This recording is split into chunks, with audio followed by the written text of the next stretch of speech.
So Anthony, in the brief time, I'm sure that you probably just arrived here. In the brief time that you've had here, do you already have a Comic-Con anecdote, a Comic-Con story, just in the brief time? Not from this one. This has been really quick. But the last time I was here, we walked the floor, and then we were up. We went up. I just remember being. I think we were underneath some elevated part of it, and I heard someone screaming.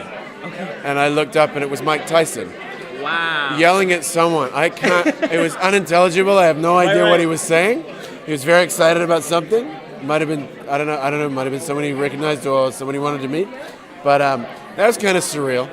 Okay. Yeah. All right. Cool. So on American Gothic, there's so much that has happened, over the course of that show, and mysteries that slowly unravel. Yeah. So can you talk about that process of knowing perhaps some of the details about these characters before the audience does, Absolutely. or maybe as the audience is learning? Well, when we started the job, my character comes back after 14 years, and he's exactly. suspect number one, right? So I needed to know whether I was the killer or not. And Corinne was very protective of story points and not disclosing too much of the plot. But I've known all along, so it's been a privileged position to be in, which I've had to be very careful to watch my mouth a number of times. But look, it is one of those shows where everyone's got secrets, and some of them good, some of them bad, some of them big, some of them small, and it really is one of those. It's one of those shows. Thankfully, that can go so wrong. Yeah. That can be. It's a very delicate balance that you're trying to get when you've got multiple story threads going through, and you're trying to protect characters and you're trying to protect these secrets. Thankfully, Corinne has been smart enough to get it right, and she's really nailed it. And we just read the last episode a few days ago, and everything is teased out very slowly over the course of the episodes. Little reveals, until the big reveal at the end, and it's pretty cleverly done. Great. So would you say, thinking back to the beginning of the show, was it fun to kind of play that fine line, that dichotomy of whether he was or whether? Yeah, I mean that's been one of the tricky parts for me, is because I am the suspect, but also trying to develop a character that's not one-dimensional, not mustache twirling and just going more ha-ha every episode, So I've pushed for that wherever I can, and I think the way you're able to find that is in the relationships with the other family members, particularly the siblings. Obviously, there's something very dark and deep and meaningful and brooding with the mom, with Virginia's character, Madeline. Yeah. But with the other characters, with the siblings, we can go a little deeper, we can be a little more tender, we can explore different parts of the character. So that's been a lot of fun for me, and I've really pushed for as many scenes as I could get with these guys. And but yeah, it's a knife walk. All right. Yeah. Anthony, thank you so much for your time, man. Thank you, Enjoy man. the rest of the con. Appreciate it. All right. Here we are back at Comic-Con. Yeah. Second go around, what has the experience been like in the short time, I'm sure, that you've been here? It's been great. We got here yesterday, did the panel today of the CBS shows, and it was really amazing to see the auditorium basically filled, people there excited about the shows, and it's, reminds you why you do this. You do this for the fans, truly, so that you can entertain people each week, so people can watch you in their living room and enjoy and unplug for an hour, and so it's amazing to see all these people turn up for the thing. Cool. Yeah. So on to Zoo.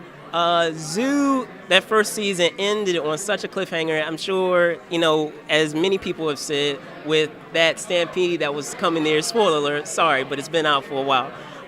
So what, can you talk a bit about topping that and the story of where it's going to progress to kind of, take it to the next level? Absolutely. Last year ended with, the idea that the team was being stampeded by all these animals.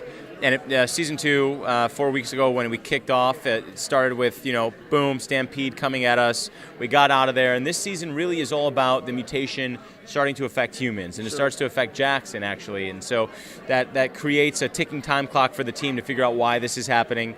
And we start to learn more about each of our characters, so that's great too. You get a little bit more character development. It's a kick-ass season, man. Yeah. Awesome. Now you have such an eclectic, group of not just actors, but an eclectic group that ensemble in terms of those group of characters. So can you talk about that interaction that you guys have, because everyone brings like some energy to the table, and it always makes things interesting in terms of, Yeah, absolutely. The cast is one of my favorite parts of the show. I love working with all those guys.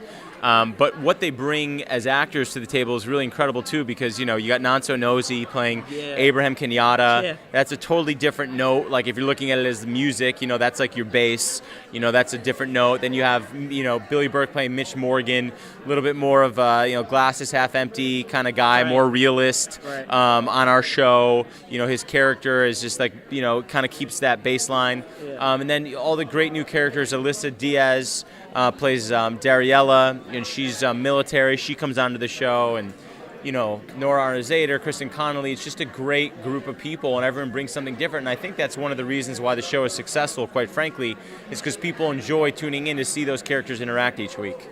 Cool, Yeah. cool, great. Well, James, thank you so much, you, man. man. I All appreciate right. your time. Absolutely. Enjoy the rest of the con. Thank you. All right. What is it like to be here in San Diego? How's it been treating you? It's been treating me lovely. It's so cool to get invited to this, because it's just the kingdom of all the geeks and nerds, and I mean that in the most flattering way I can, because those are my favorite people, as I like to think I'm one of them. And then I play a computer genius. I'm not a computer genius, and I get to. This is the thing that my character would absolutely 1,000% go to, and I would absolutely 1,000% go to. So it's nice, because I kind of feel like I get to do a little like research, like kind of do that, but then also enjoy myself. Like it's so many amazing, wonderful things. I'm so honored I got invited to come. All right, awesome. So you were just saying your character on Criminal Minds. If she was here at Comic-Con, what do you think what type of things do you think that she would do? Do you think that she would hit the panels? Do you think that she would? Okay, oh my God, yes. Okay. She would hit the panels. She watches different shows than I do, though, I think. No, wait, yes. But yeah, she would definitely hit the panels, and she would ask questions. She would be like, people need to answer to me, because I have some theories about some characters and whatever. I think she would definitely ask questions. I think she would probably go to a lot of things that I go to. Like, I think she would definitely go to the Doctor Who stuff. Okay. Definitely go to the Neil Gaiman stuff.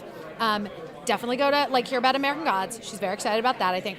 I think that this is exactly the kind of thing she would go to. I think she would definitely dress up. We actually did that on Criminal Minds. I remember. She dressed up like Adam Smith. Don't get me wrong. I love me some Adam Smith. But David Tennant is my doctor. I'm just saying that's where we're different. That is where we're different. Yeah. All right. So with that in mind, for Criminal Minds, can you talk a bit about the series and how the characters progressing forward? Well, this year, Shamar Moore is not in our show this season, which is That's a an huge incredible hole. dynamic. Huge hole that is scary. It's scary. I don't really believe yet myself that my character even exists without him. So this is going to be a learning curve for everybody.